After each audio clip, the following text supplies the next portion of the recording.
ಮಾಡೋಕ್ಕಾಗೋದಿಲ್ಲ, ವ್ಯತ್ಯಾಸನ ಸೃಷ್ಟಿ ಮಾಡೋಕ್ಕಾಗೋದಿಲ್ಲ. ವ್ಯತ್ಯಾಸ ಅಂದರೆ ಏನು?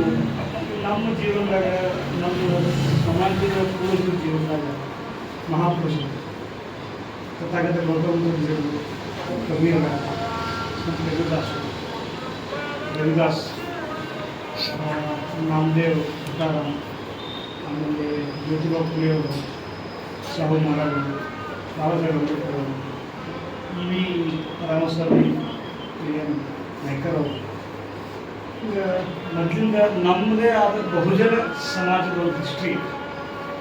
ಅವ್ರು ಯಾಕೆ ನಾವು ಈಗ ತಿಳ್ಕೋಬೇಕು ಅಂತಂದ್ರೆ, ಈಗ ನಾವು ನಮ್ಮ ಜೀವನ ನಡೆಸೋಕೆ ಅಥವಾ ನಮ್ಮ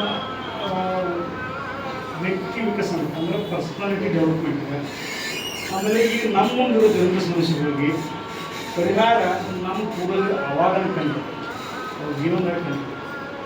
ಅದರದ ವಿಷಯವಾಗಿ ಶಾವು ಮಾಡೋದ್ರಿಗೆ ಏನು ಹೇಳ್ತಾರೆ ಅಂತ ನಮ್ಮ ಕಡೆ ಹುಲಿಗೋಳ ಗುಂಪಿನ ಲೀಡರ್ಶಿಪ್ ಗುರಿಯನ್ನು ಮಾಡ್ತಿರ್ತೀವಿ.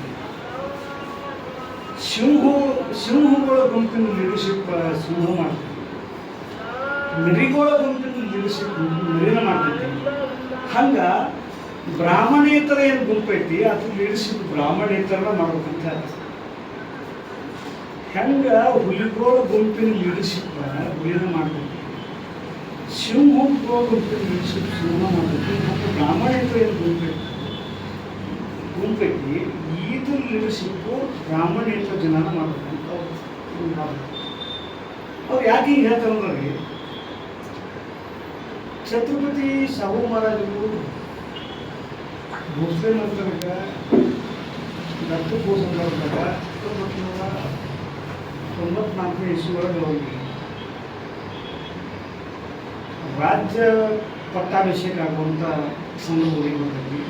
ಆವಾಗ ರಾಜ್ಯ ಪಟ್ಟಾಭಿಷೇಕ ಮಾಡೋ ಮುಂದೆ ಅವಾಗಿನ ಬ್ರಾಹ್ಮಣರು ಅಂದರೆ ಅವಾಗ ಬ್ರಾಹ್ಮಣರ ವರ್ಚಸ್ಸು ಭಾಳ ಇತ್ತು ನಮ್ಮ ಸಮಾಜ. ಇಡೀ ಭಾರತ ದೇಶದ ಬ್ರಾಹ್ಮಣ ವರ್ಚಸ್ಸು ಭಾಳ ಇತ್ತು. ಅವ್ರೇನು ಮಾಡ್ತಾರೆ ರೀ, ಶಿವಾಜಿ ಮಹಾರಾಜರು ಶೂದ್ರ ಅಂತ ಕರೀತಾರೆ.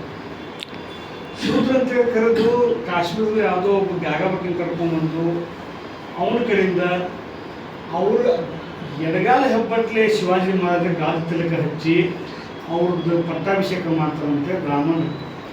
ಸುಳ್ಳು ಕಥೆ ಬರೀತಾರೆ. ಯಾಕಂದ್ರೆ ಸಾಧ್ಯ ಇಲ್ಲ ಅದು.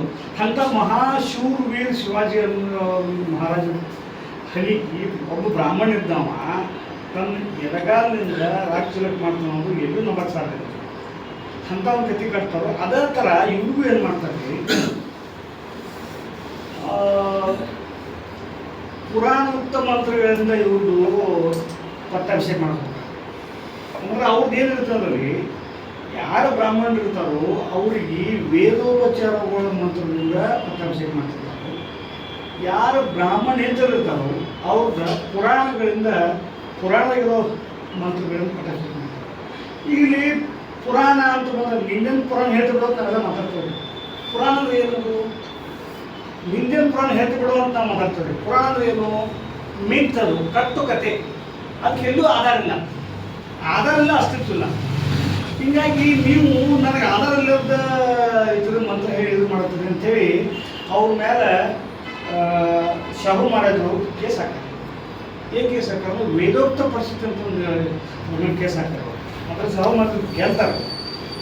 ಬ್ರಿಟಿಷ್ ನ್ಯಾಯಾಲಯದಿಂದ ಕೇಸ್ ಹಾಕಿ ಶಾಹು ಮಹಾರಾಜರು ಗೆಲ್ತಾರೆ.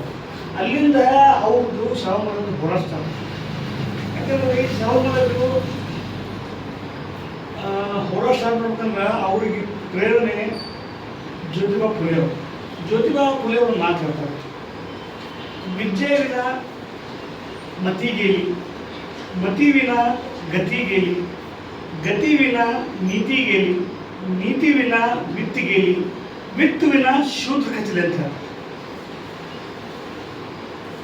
ಇದೆಲ್ಲ ಅಂದ್ರೆ ವಿದ್ಯೆಯಿಂದ ಮತಿ ಹೋಯ್ತು, ಬುದ್ಧಿ ಹೋಯ್ತು, ಬುದ್ಧಿಯಿಂದ ಜೀವನದ ಗತಿ ಹೋಯ್ತು, ಗತಿ ಹೋಗಿದ್ದಕ್ಕೆ ಜೀವನದ ನೀತಿ ಅಂತ ನೀತಿ ಹೋಯ್ತು, ನೀತಿ ಇಲ್ಲದಕ್ಕೆ ವಿತ್ತ ಅಂದ್ರೆ ದುಡ್ಡು ಇಲ್ಲ ಆಯ್ತು.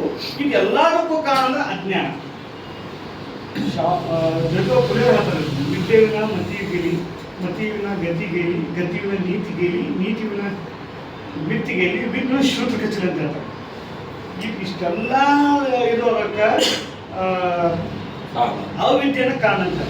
ಅದಕ್ಕೆ ಜ್ಯೋತಿಬಾ ಫುಲೆ ಅವರು ಹಂಟರ್ ಕಮಿಷನ್ ಮುಂದೆ 1800 ಇಸ್ವಿ ಒಳಗೆ ಒಂದು ಪ್ರಸ್ತಾವ ಇಡ್ತಾರೆ. ಏನಂತೇಳಿ, ಪ್ರತಿಯೊಬ್ಬರಿಗೂ ಶಿಕ್ಷಣ ಸಿಗಬೇಕು ಅಂತ, ಪ್ರತಿಯೊಬ್ಬರು ಶಿಕ್ಷಣ ಸಿಗಬೇಕು ಇರ್ತಾರೆ. ಜ್ಯೋತಿಬಾ ಫುಲೆ ಅವರು ಆ ಒಂದು ಪ್ರಸ್ತಾವ ಇಟ್ಟಿರೋದ್ರಿಂದ ಜ್ಯೋತಿಬಾ ಫುಲೆ ಅವರು ಕಲಿತಾರು, ಶಾಹು ಮಹಾರಾಜರು ಕಲಿತಾರು, ಬಾಬಾ ಸಾಹೇಬ್ ಅಂಬೇಡ್ಕರ್ ಅವರು ಕಲಿತಾರು, ಉಳ್ಕಿದ ನಮ್ಮ ಸಮಾಜದ ಜನ ಎಲ್ಲರೂ ವಿದ್ಯೆ ಕಲಿತಾರೆ. ವಿದ್ಯೆ ನಾವು ಹೆಂಗೆ ಕಲಿತಾವ ಅನ್ನೋದು ಮೊದಲು ನಮ್ಗೆ ಗೊತ್ತಿಲ್ಲ.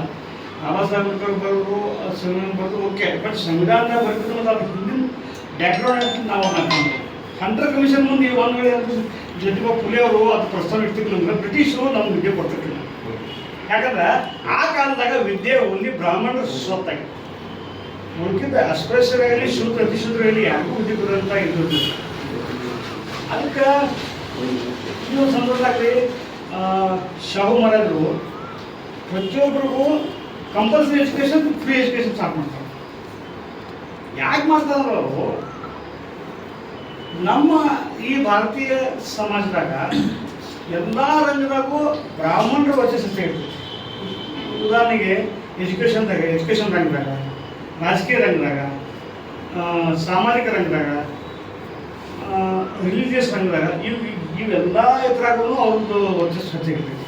ಅದಕ್ಕೆ ಈ ವರ್ಚಸ್ಸಿನಿಂದ ನಮ್ಮ ಈ ಬಹುಜನ ಸಮಾಜವನ್ನು ಹೊರಗೆ ತರಬೇಕು ಅಂತೇಳಿ ಅವರು ಚಿಂತನೆ ಮಾಡಿ